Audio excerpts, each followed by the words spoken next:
Okay, well, I'm going to introduce Christiana Honsberg because I've known her the longest. I'm sure we read her biography first, so, but she runs the largest program in the United States, and it is the second largest solar program in the world, and it's about a tenth the size of ours. So, and internally it is, but she's a longtime friend of our program, and she came here as a postdoc, and Martin Green pointed out to her that that's okay after getting your PhD, but you'll never be a full-time faculty member because there's no route from that. And of course, she became an associate professor and broke some ground for everybody else. And she's a good friend of many of us, and quite a scholar, as you will all find out. And she was you were the associate director of the school when it started, Stuart? Yeah, so Christiana there was only a small team of about probably 3 or 4 people that put together the whole degree, the undergraduate degree that we now have. There was only a small team of 3 or 4 academics. Christiana was one of those. And when we had the research centre, Christiana was one of the associate directors of the research centre, and yeah, has had many prominent management roles within our school over the years. And I reviewed both those proposals, and they were Christiana. Okay, thank you.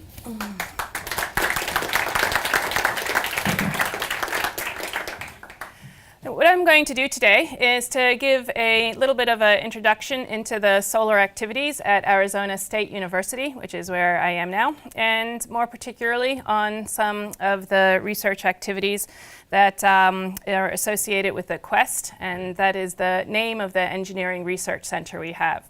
So overall, the goal of the QESST Center is to take different concepts or to integrate diverse concepts and to make a scalable, commercial, ultra-high efficiency solar cell technology by taking concepts which normally aren't incorporated together and incorporating them into one solar cell structure.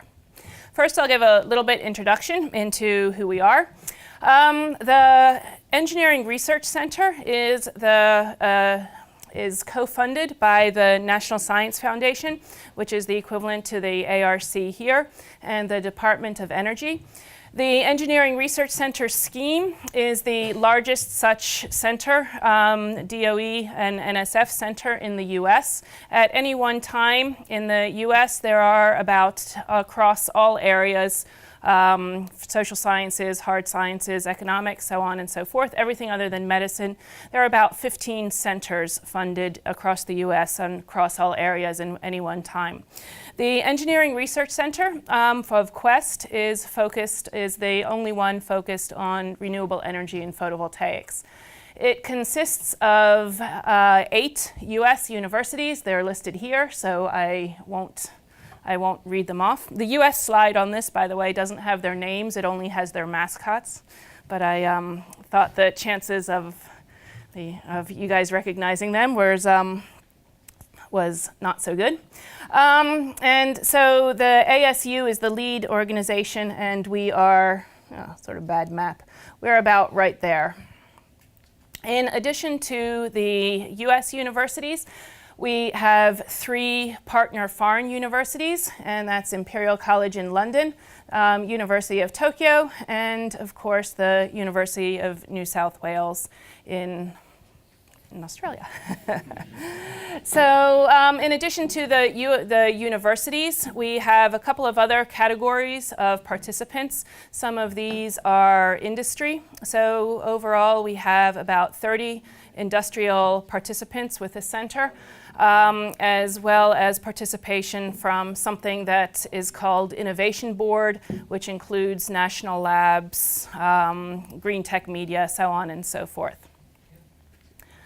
So across those 8 universities, there's a wide range of facilities. I'll probably focus a little bit more on the ASU, or the Arizona State University facilities. The prime facilities associated with the solar power labs are a clean room. It's a 40,000 square foot clean room. And as a test to you, somebody can convert that to metric. Cubits. Somebody can convert it to a more relevant measure than square feet. Of that, the Solar Power Lab has 5,000 contiguous square feet in the clean room, as well as another 1,000 or 2 square feet that's not clean room space, more characterization space or so, and about another 1,000 square feet or so of office space or other associated space. In addition to that, there is space for we have testing facilities for PV modules. Some of those are concentrating modules, and ASU overall has 20 megawatt of PV installations throughout its campus. And during the summer, that is sufficient such that ASU gets more than 50% of its instantaneous power from photovoltaics. In those laboratories, there is a full-size, I should put silicon in there, a full-size silicon wafer pilot line for conventional screen print solar cells. There's 3-5 growth and nanostructures. There's characterization and module fabrication. And I should say, if anyone has any questions at any time, please feel free to just interrupt or shout out a question. Okay, so QESST, the strategic plan, and I'll not read the whole bit. Probably the most relevant part is that the QESST is very heavily focused on the terawatt challenge. And how many of you have heard or read about the terawatt challenge? I guess that's for the students out there mainly. So the terawatt challenge was made famous by Nobel laureate Richard Smiley, who used the terawatt challenge to express the fact that the world is going to fairly rapidly need a source of sustainable power. Now, this was, I think, there's a lot of reasons for doing this, but certainly climate change is one of them. And this was this is my promised Australia slide. And this was recently brought home or driven home by the fact that the standard temperature maps were no longer adequate. They needed to put a new color on because it got too hot. So this is during summer last year. Normally the temperature maps sort of ran out at black, but that wasn't good enough, so they recycled the colors down here. And so now bright purple means either it's really cold or it's really hot. So we keep trying to get the US conference to be in Phoenix in the summer because we think that would be a good way to drive home that that's what the rest of the world's going to be like if they don't do something about climate change. When I left Phoenix a couple days ago, it was 50 degrees C. And Richard can tell you it was actually so hot that they had to ground the planes because they didn't know they couldn't calculate the lift above 120. So that's certainly the context of it, that we want to do something about the terawatt challenge. Now, what we're chosen to do about it is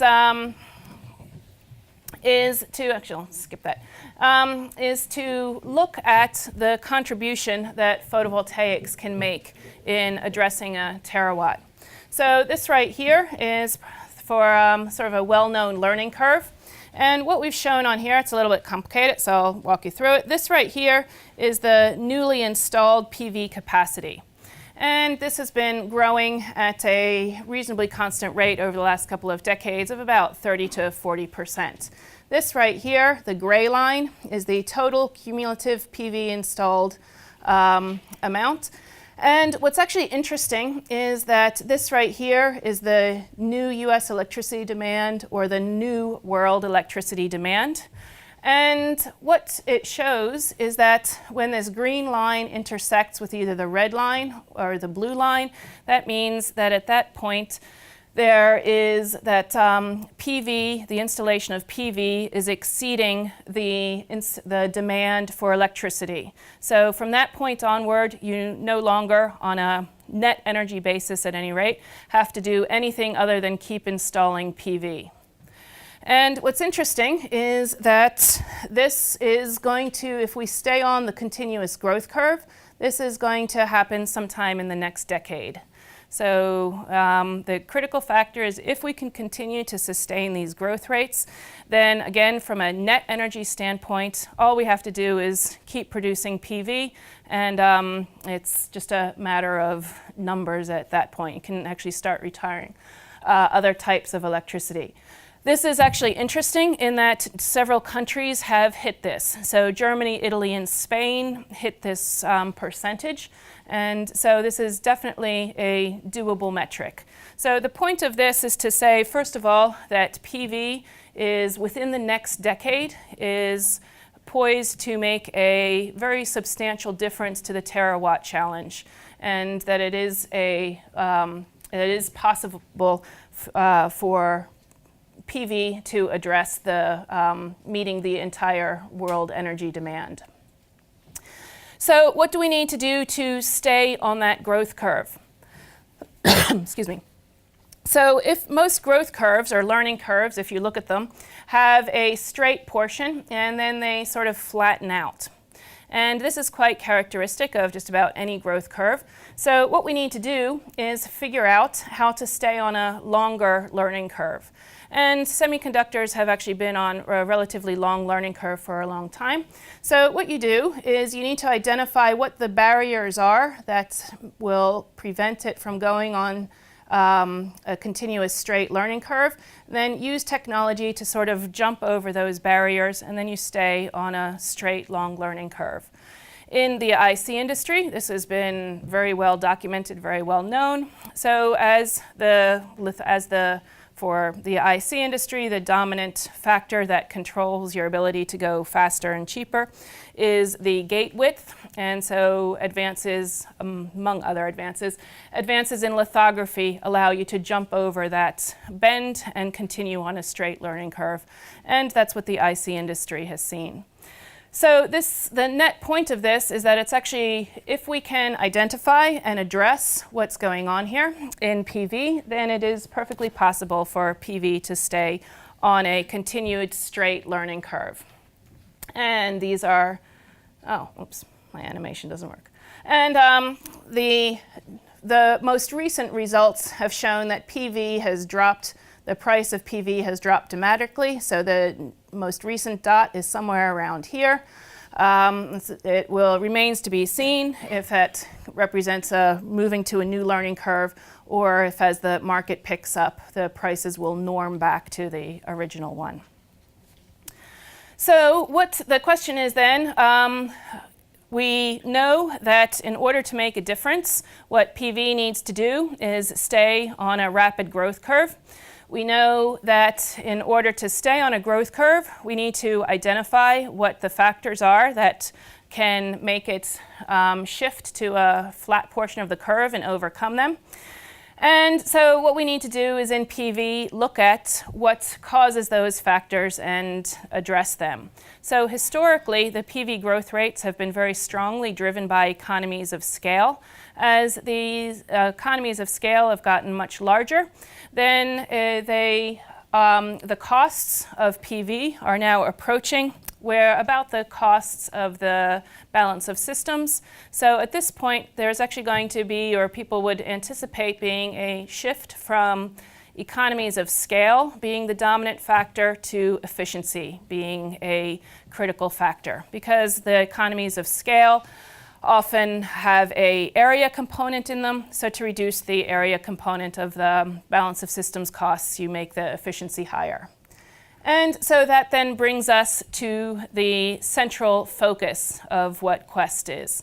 And so again, we look at ways to commercially and scalable. So if a technology can't make a difference in the next 10 years, then it's going to be very challenging for it to contribute to the terawatt challenge. So we are looking at developing ultra-high efficiency technologies that can have a commercial impact within a decade.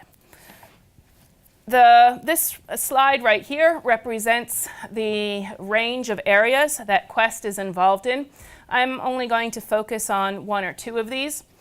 So basically, QESST covers all the way from fundamentals up to systems. So down here, there's a heavy focus on looking at advanced concepts, looking at fundamental characterization techniques, looking at how optics and nanostructures interact. This right here focuses on making new types of devices. And then we have systems work going on up here, focusing on issues such as reliability, diagnostics for production lines, defects in production lines, and sustainability policy, so on and so forth. I am probably going to go over most of the activities focused around here. If anyone has any questions, you feel free to ask me about anything on this slide that you feel like it. Okay, so then the question is, so we've now identified we need to go to high efficiency. We need to go to commercially scalable. So what is the approach we're going to use, and how can we take the unique fact that we've got eight universities or eight or more universities involved and make a difference in that? So essentially what we're doing is taking the advantages of multiple different technologies, joining them up into making a sort of new technology. And I'll give a couple of examples of how we're doing that. Okay, so, and actually as I go through it, oops, fonts look a little funky on that. As I go through it, I'll focus primarily on silicon. Of course, the dominance of silicon is well recognized. It's over 90% of the industry. It's projected to remain the dominant player in the industry for at least the next decade or so. So if we want to get silicon to higher efficiency, then what do we have to do in order to do that? And what the QESST Center has is, over the next 10 years, it has mapped out a path that will target a single junction silicon efficiency of somewhere around 40%. Let me go back to the slide right here. So we figure that, so silicon right here is the path, so that can go to a single junction efficiency of 40%. Yes. We have some efforts on thin films. And so if a commercial silicon is well over 20%, then the thin films have to go, if they're going to play in the efficiency game, they have to go to tandems. So the efforts on thin films are looking at high band gap materials that can go on top of cadmium telluride or SIGs in order to make tandems targeting over 25% efficiency. And then, of course, in order to go above 40%, we need concentrating tandems. So we have several types of efforts on the concentrating tandems, from materials for 4 junctions all the way up to approaches to get you to multiple junctions or materials for multiple junctions. Again, but I'll focus primarily on the silicon and how to get to 40%. So the first thing we have to do is, if we're on this path right here, we need to get the first thing you have to do is get relatively close to the conventional thermodynamic limits. So for silicon, including the conventional Auger absorption, that Auger limit is, depending on what Auger numbers you use, that's about somewhere between 28.5% to 29.5%. Now, the standard efficiencies are still below that, and so one of the approaches we're doing to get around the voltage limits for that is what we're calling Carrier-Selective Contacts, and I'll explain that in a little bit. To get up to above the Auger limit of 29, let's say 29.5%, we actually have to start modifying the Auger coefficients for silicon. And so we can modify the Auger coefficients for silicon by doing 2 things. One is, if you've gone to the thermodynamic limits up here, you're at actually a relatively thin device. If you're at a thin device, that means you can actually incorporate strain, and the strain allows you, if you put strain into your material, it actually changes the Auger coefficients. So this then can be used to reduce the Auger coefficients in silicon and, in fact, make them not a dominant part of the process anymore. So that gets you your thermodynamic limit. to the conventional one of, let's say, 30 for AM1.5 device. The next thing that we stick in here is we put in hot carrier effects. And there are two ways that we do this. One is we are only assuming that the hot carrier effects show up in about a 10 to 20 nanometer region near the surface of the solar cell, because anything further than that, they're not really hot anymore. But we've actually seen experimental evidence that out of these carrier-selective contact structures, we're actually extracting energy from the hot carrier effects because the electric fields in that region are so hot. Or so high. So we're actually, I'll show you in a slide, we're actually estimating that we're getting about 300 milli-electron volts extra out of the hot carrier effects. So the hot carrier, so Auger limits gives you roughly another 1%. Hot carrier effects, if you restrict it to within about 10 to 20 nanometers, excuse me, gives you about another 1.5%. The limited acceptance angle, I'll show that in a slide again, means that you can go thinner and that you can increase the efficiency still further. So the limited acceptance angle gives you about another 5% absolute in efficiency. The novel light trapping lets you go still even a little bit thinner and gets you to about a 1 micron device and gets you about another 0.5%. Then to get to 40%, we need to stick in a low concentration, the way SunPower has in their C7 tracker, so we're about 7x. And taking all of these effects together, we get a model efficiency, so not a thermodynamic model, a Centaurus model efficiency of about 39.2 or 3. So the interesting point of all of this is that the standard efficiency of silicon is often assumed to be at about 30, but a conventional terrestrial implementation allows you to go to efficiencies approaching 40%. So that's sort of what the goal is for the single junction silicon. Now, I don't have time to talk about all of those aspects. I'll talk a little bit about carrier-selective contacts. I'll do a little bit on some of them, but again, if you have questions, then I'll probably take the focus a little bit more on an overview rather than on the details. Okay, so first of all, what do we mean by carrier-selective contacts?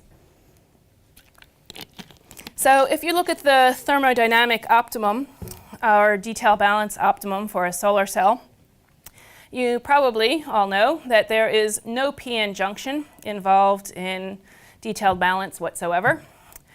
And so, and if you actually put in a p-n junction, the diffusion causes all sorts of problems for you. So first of all, if you have a diffusion, it introduces defects. Defects inherently reduce the material quality. But probably more importantly, when we're trying to go for voltages near 800, the p-n junction lets you extract carriers lets you extract VOC at the Fermi level. Detailed balance assumes you extract carriers at the quasi-Fermi level. We need to get around that difference if we're going to get out voltages substantially above 750. And so that's what we've done, or one way to implement that is called or what we've termed here a carrier-selective contact. This is similar to it looks similar to the hot carrier contacts, except that we do not need to pull carriers out above the quasi-Fermi level in the material. So all we need to do is pull out at the quasi-Fermi level, not above the quasi-Fermi level. So what we actually do, conceptually, you have some kind of membrane blocking layer that prevents the majority carriers from getting out. You extract the minority carriers from the device. An alternate name for this is just a minority carrier contact, but minority carrier contact sort of loses its meaning when you go to when you go to high injection, and so that's not a insightful term. So the key point of this is that we prevent the majority carrier the majority carriers from exiting the device due to a very strong band bending. There's other ways to do it. You can use a quantum well to do it. We've actually looked at doing some of the quantum well ways, but this is probably the simplest and the easiest. And it of course also has the huge advantage that this looks very similar to a heterojunction solar cell. This is what a heterojunction solar cell is doing at the interface. It causes very, very strong band bending and is to a large degree responsible for the high voltages that the heterojunction solar cells get. So essentially, what we do in the theory is that the amorphous silicon, crystalline silicon heterostructures are a relatively good approximation to the carrier-selective contact solar cell. The membrane is the amorphous silicon.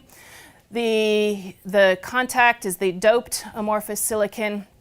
And what we have to do in choosing the materials is pay attention to the transport across this barrier right here, and pay attention to the interface defects to make sure that we don't tunnel too many, that we don't tunnel into those interface defects too much. So this is a little bit of a more technical representation of the band diagram.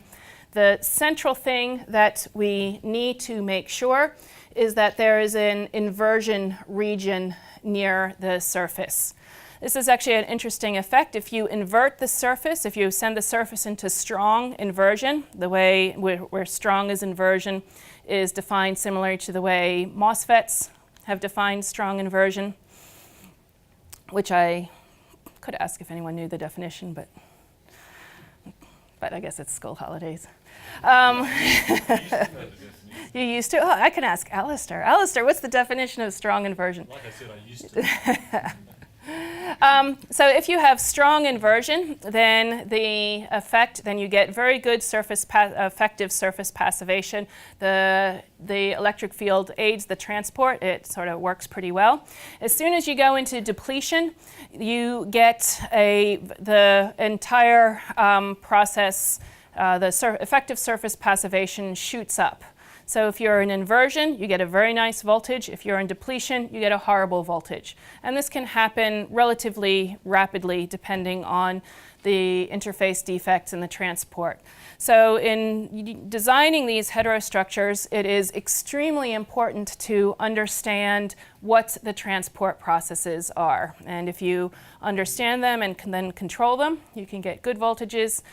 If you don't, then you get random voltages, where one batch will come out at 600, the next one will come out at 700. So this is cut the long story short without going through all the theory. These are some of our more recent results on the heterostructures. So we have thinned the wafers to 50 microns. And a full solar cell gives us open circuit voltages of 753 millivolts on a full-size wafer. And I would say that we have, this is actually fairly recent. This is within the last within the last month or so. And so now we're just working on keeping the contacts stuck to the front of the device. And hopefully we'll get a good solar cell out of that. Okay, so I said that part of the interesting transport effects out of getting some of those is that we're actually seeing noticeable effects from hot carriers. And where this shows up, let me go back to the band diagram, is if you model the amorphous silicon, crystalline silicon interface, you actually get a pretty large barrier at the interface right there. And that barrier will prevent the carrier extraction from the device. It's responsible, if you don't do something about it, it's responsible for effects such as sometimes seen in the heterojunctions of S-shaped curves or anomalously low fill factors or low voltages. If we look at the optimizing the I value and look at optimizing the overall structure, and if you take into account the hot carriers in this, you actually see that the hot carriers, and this is silicon, so even though this is normalized because silicon has a band gap of 1 eV, it's pretty much just the straight EV value, that the carriers near the interface have on average, have a 300 millivolt extra energy than you would expect them to from simulations in which they do not have in which the hot carrier effects are not present. And if you then look at this, the probability of transport across the barrier goes, this is the transmission probability up here. So the transmission probability goes up to over 90%, even though if you just look at the energy barrier of an amorphous crystalline silicon solar cell, you would actually expect the carrier transport to be primarily via defects in the interface. But if you look at these, you can actually see that its thermionic emission is a substantial part in it. Another fact or another approach to get to high efficiency is to go to limited acceptance angle. And so this actually has a couple of interrelated phenomenon. So first of all, this is a relatively well-known curve. So depending on what you assume for light trapping, there is a trade-off between the optimum thickness of a solar cell. If you assume conventional Lambertian light trapping limits, the optimum is at roughly about 90. If you redo the optimum with the new values of the Auger coefficients and slightly better surface parameters, you get to the optimum is about 50. Now, 50 microns is still not quite high enough. You don't get if you want to get voltages in silicon of about 800 millivolts or more, 50 microns is not going to get you there. So what you have to start doing is looking at ways in which you can go thinner. So one way to do it is to limit the acceptance angle of your solar cell. And this right here is a plot that shows how the efficiency goes with limiting the acceptance angle of a solar cell. So this red line, actually the red and black coincide. So the red line and the black line, and I must admit we've fiddled the Auger coefficients a little bit by assuming that this is the thickness and assuming compressive strain. And anyway, short answer, we've fiddled them a little bit. So here, if you get complete absorption, you can, on very thin devices, get efficiencies up to 36%. This, however, the problem is that really requires 2-axis tracking. It doesn't require concentration, but it does require 2-axis tracking. And last I know, there are not too many commercial 2-axis trackers. So we decided, yeah, that's nice, but we're going to limit to what you can conceivably commercially do. So if you go to, come back, there we go. If you go to other sort of values of, let's say, none of these are right here, 1-axis tracking.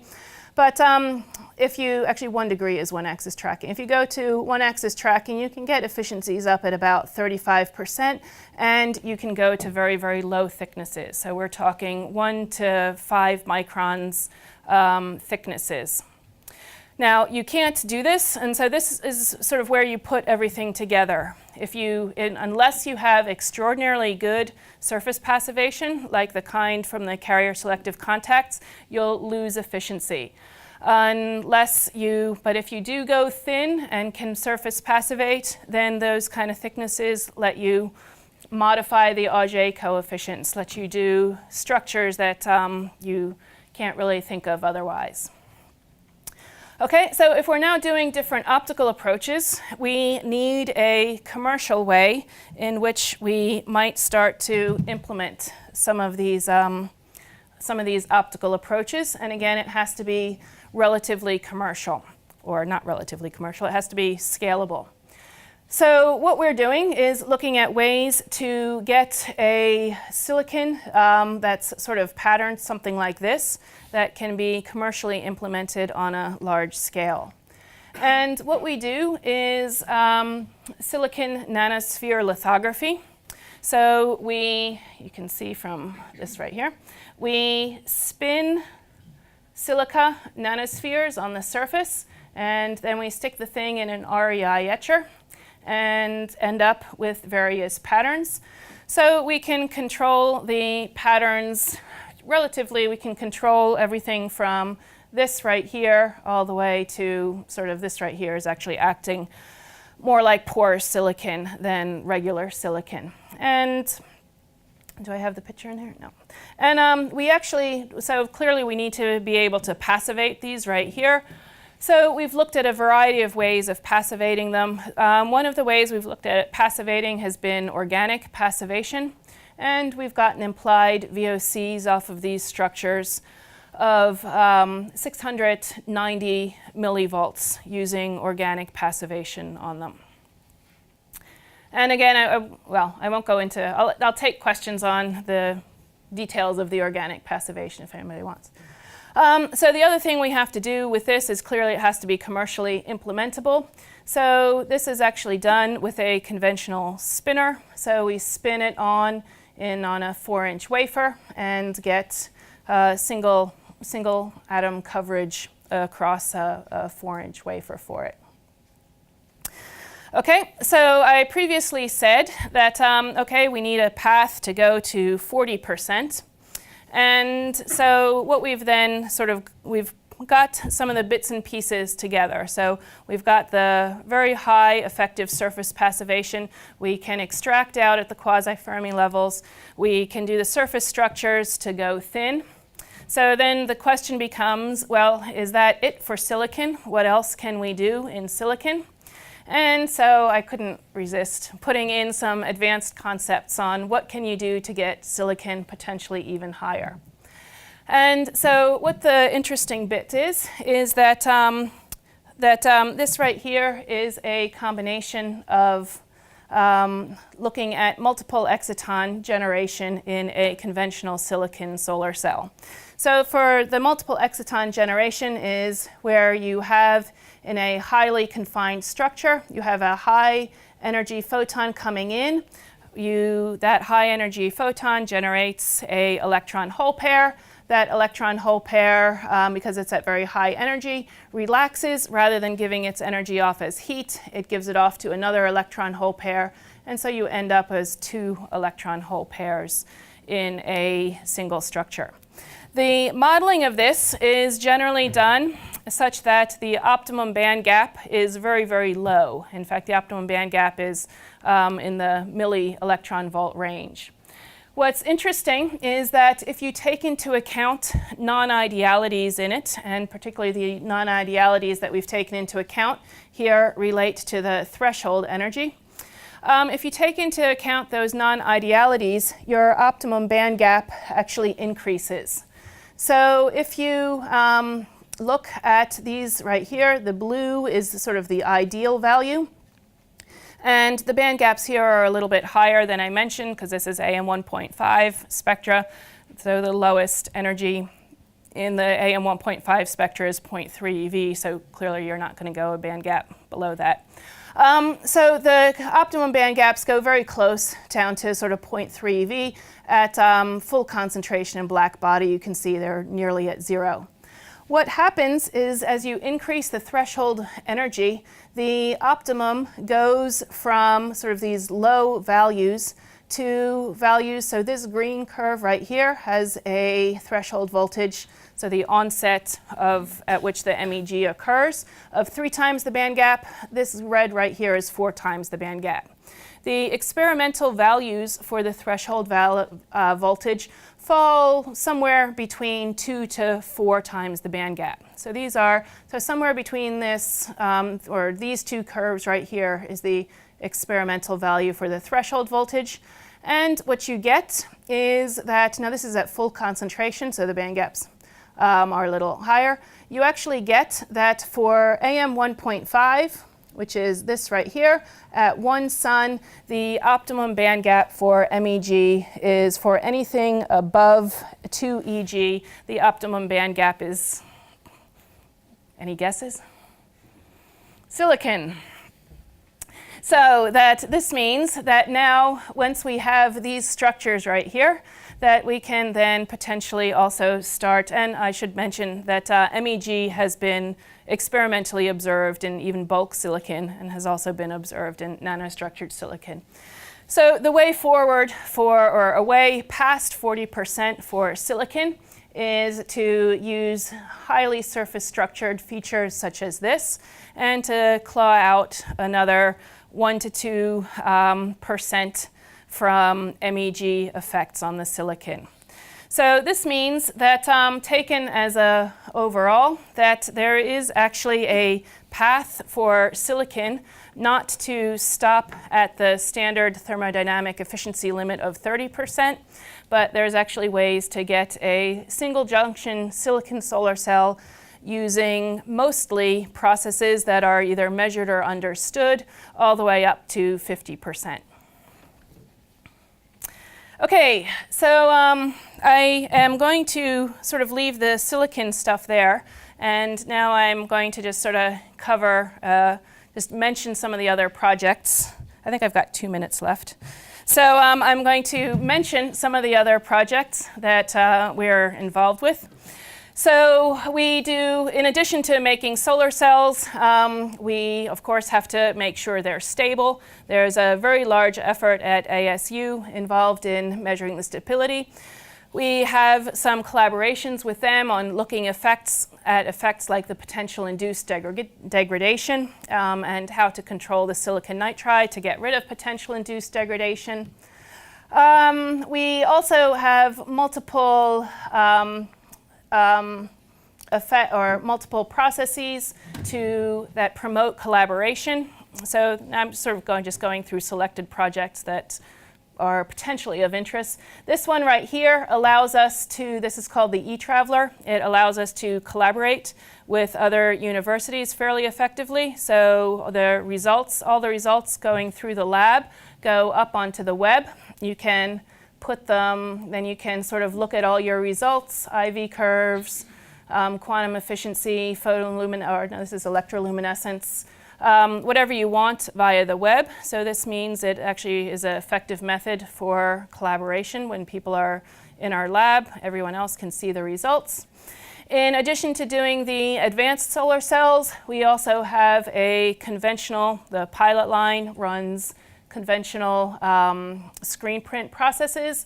That's been going for about a year now, and the efficiencies are about 18% on it. So this is another avenue for collaboration, just looking at modifications to a conventional screen print process. And I'll go through just some of the others right here. We're looking at high bandgap materials for thin film solar cells. In tandems, we're looking at dilute nitrides. We're looking at 3 nitrides. We're looking at indium phosphide-based materials for 4-junction solar cells.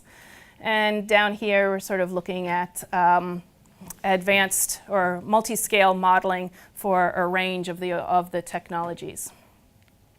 Okay, since I'll skip that.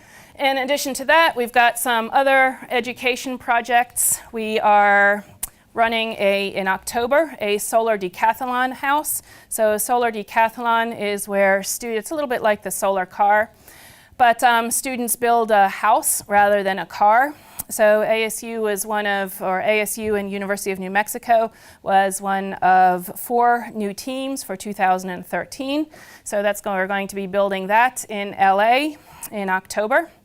And the sort of central feature, this is actually sort of interesting also for Australia, the central feature of the house that's differentiating it is that many of the houses have the solar incorporated very heavily into the structure. In places like Phoenix, where it's actually quite hot, there are a very large number of sort of external shade structures associated with the houses. Just about everybody has a patio or something else.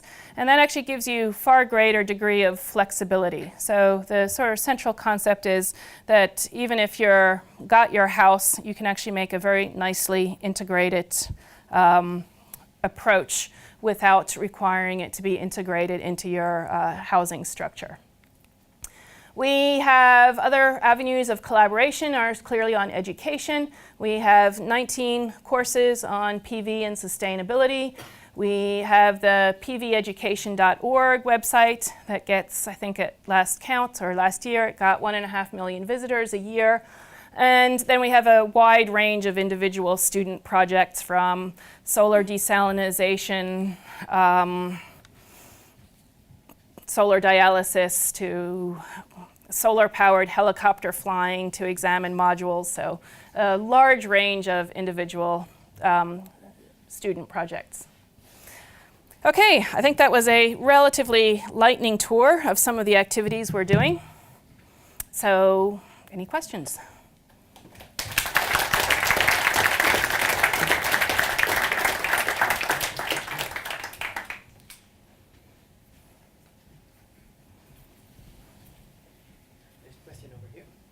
Oh, okay. Oh, sorry.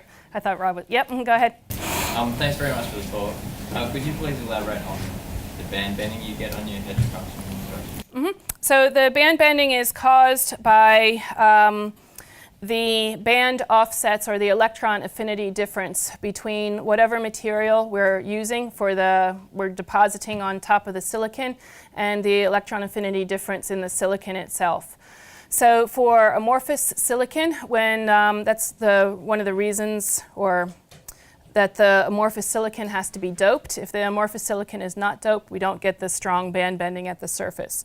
You can achieve the band bending in certain materials without requiring that level of doping.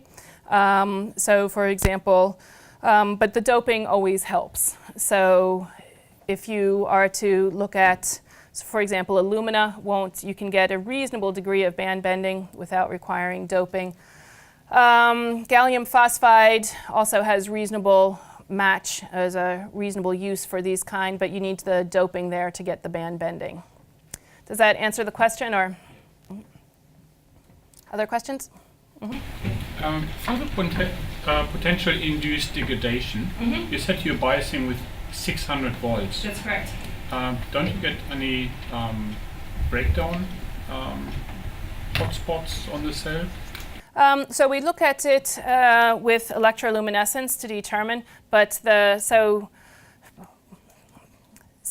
modules will have, but no, in general not. That's not the dominant failure mechanism. So what we do is we leave it at 600 volts for some period of time, anywhere from a couple hours to a week or so, and then look to see how the charges are migrating near the edges of the module. Oh, you mean 600 volts from the inside of the cells to the outside? So the potential induced degradation occurs or is experimentally observed to occur in large strings, where some of the modules in the strings, because the strings are at relatively high voltages, so those modules are biased high compared to, if you only have 3 modules, they just don't see those kind of voltages. So in larger systems, some of the modules in the strings will see 600 volts. And people are observing a degradation when the modules encounter those types of voltages. So is this very similar to the insulation test of the IEC 61215? So this is done I don't know specifically what those tests are. This is working with the reliability guys, but I believe these are very separate from the standard tests. So these are extra tests that they do to see if they survive under high voltage conditions.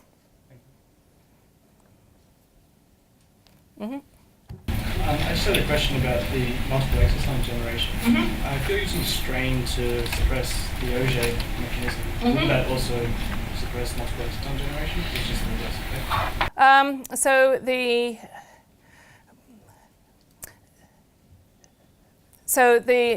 Okay, so I'll give a couple of levels of answers to that. So the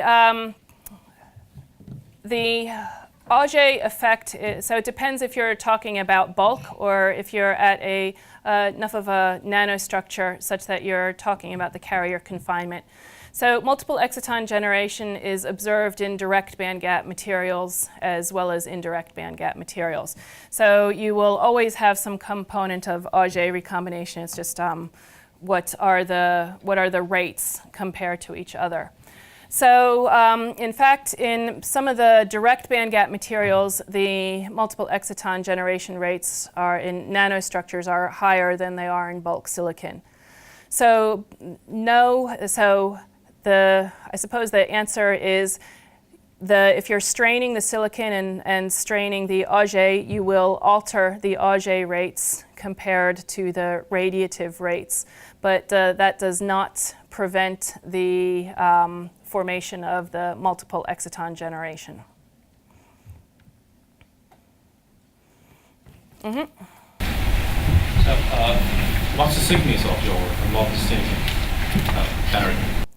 So the amorphous silicon is composed of two components. There's an intrinsic layer, and then there's a doped layer.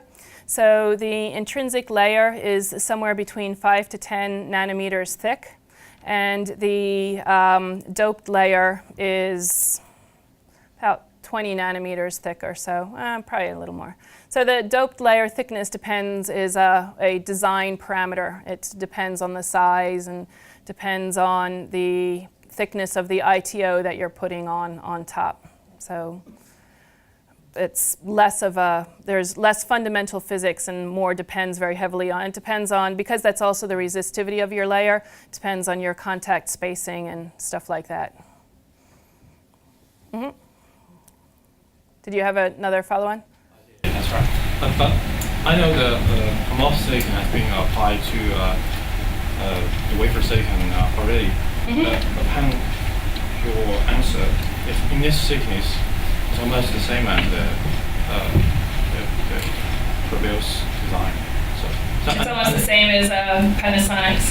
And another question is, you mentioned that the hot carrier effect only in the 10 to 20 nanometers near the surface. Right. And compared to the large,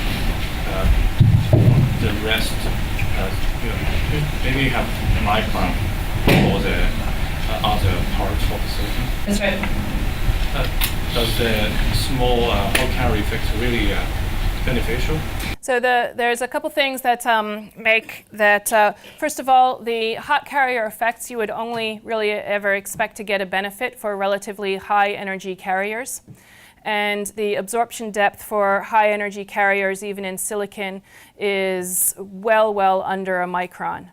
So you wouldn't expect high energy carriers, or you wouldn't expect an effect from hot energy carriers for, anything probably from green onwards.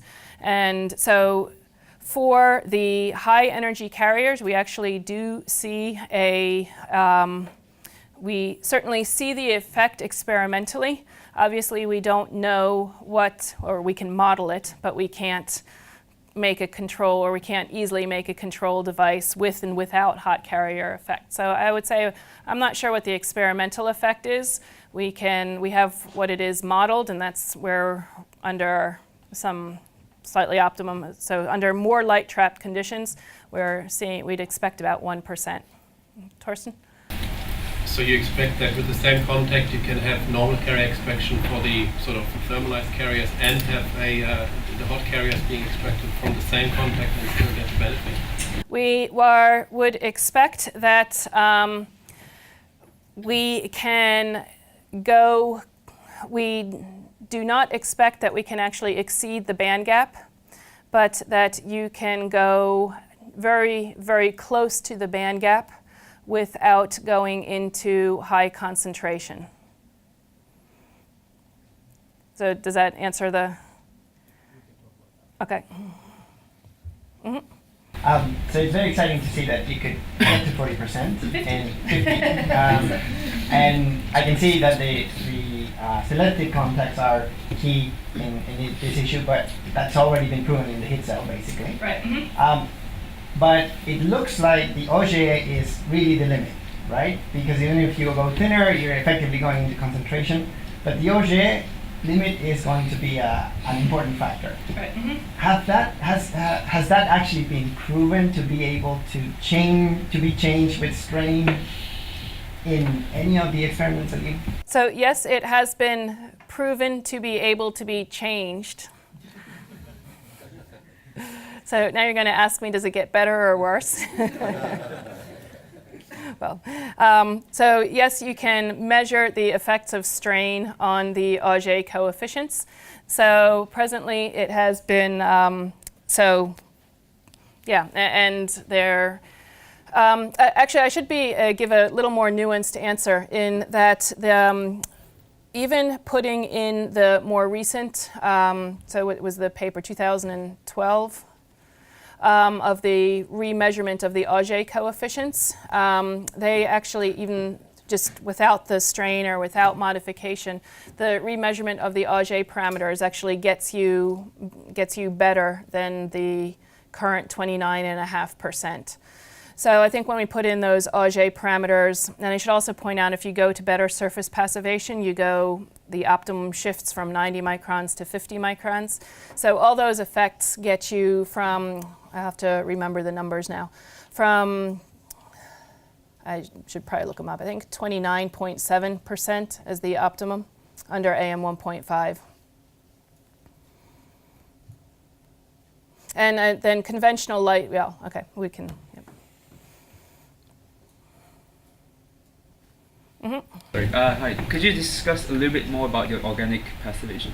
Okay. So the organic passivation is, there's a couple of, so the organic passivation is a result of trying to take some of the advantages of one technology and apply them to another.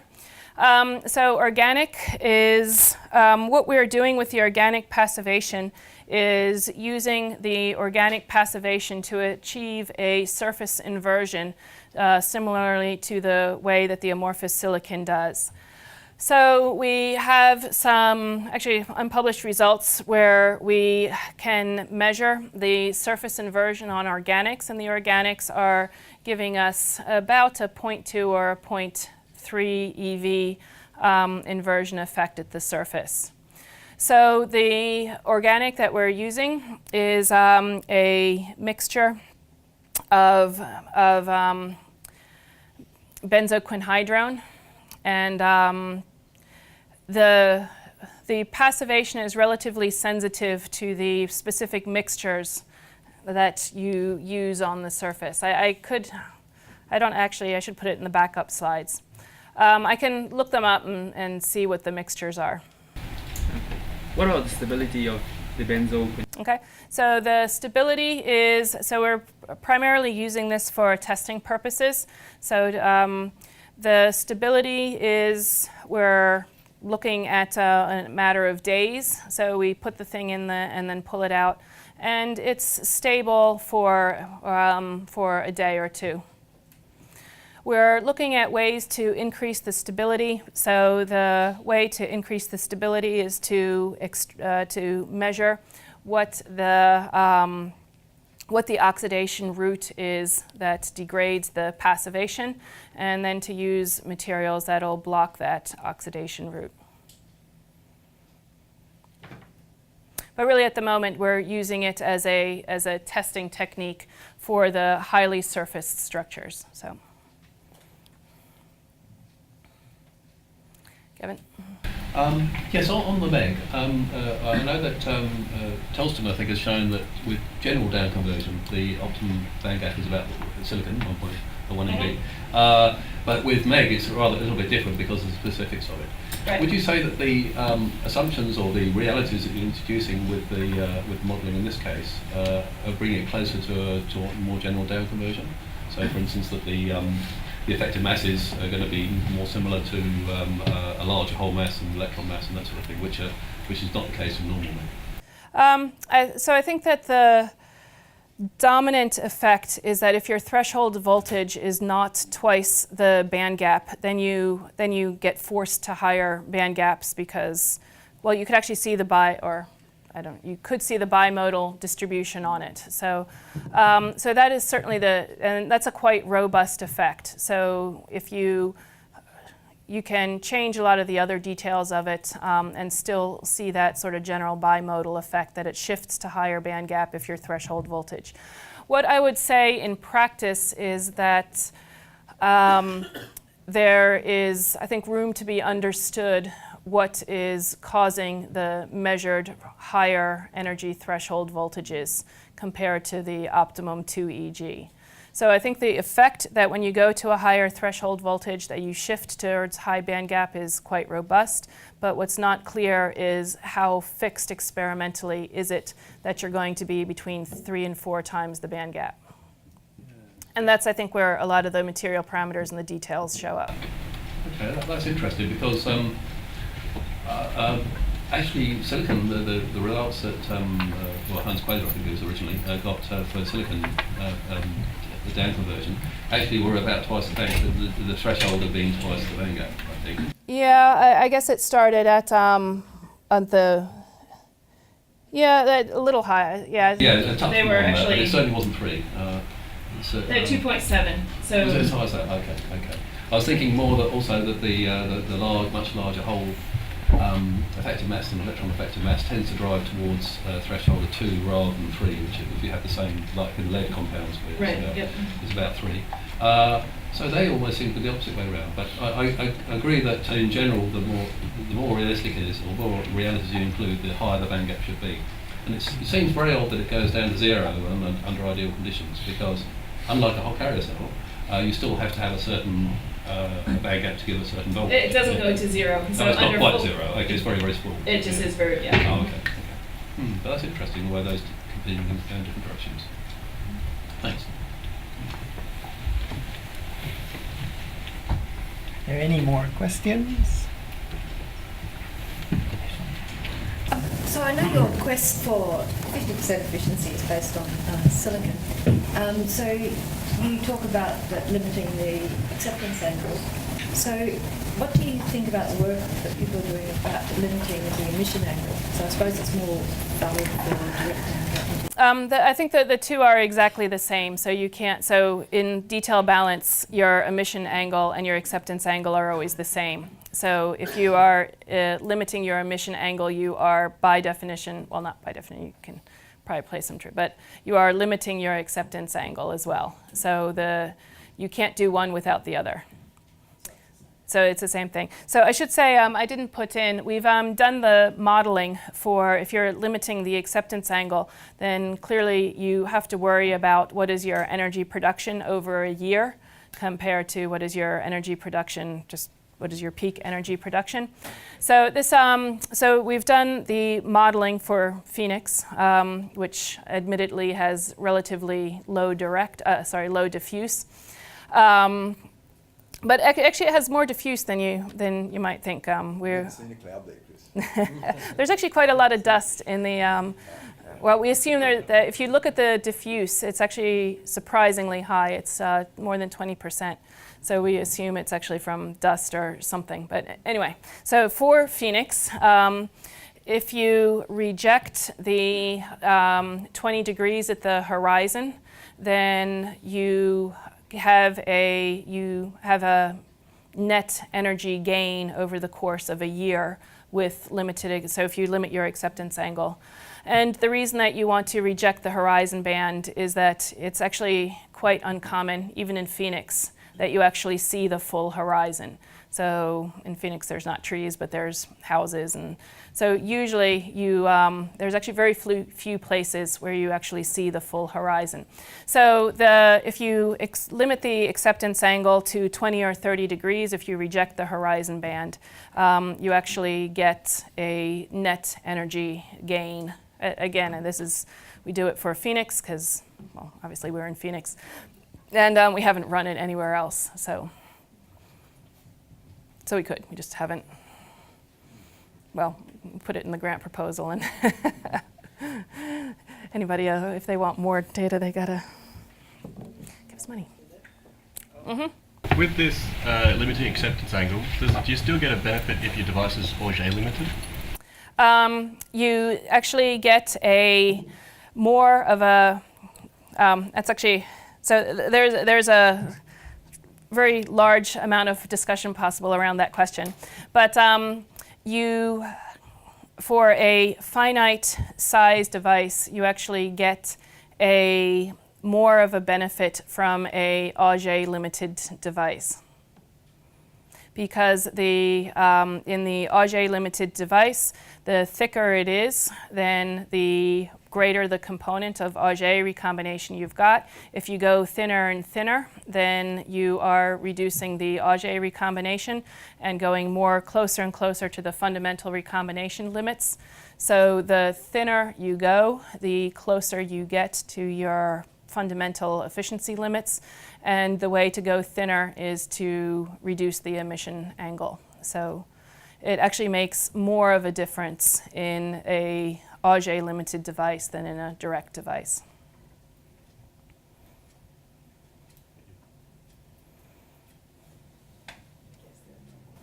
So let's thank Christiana again for this wonderful talk.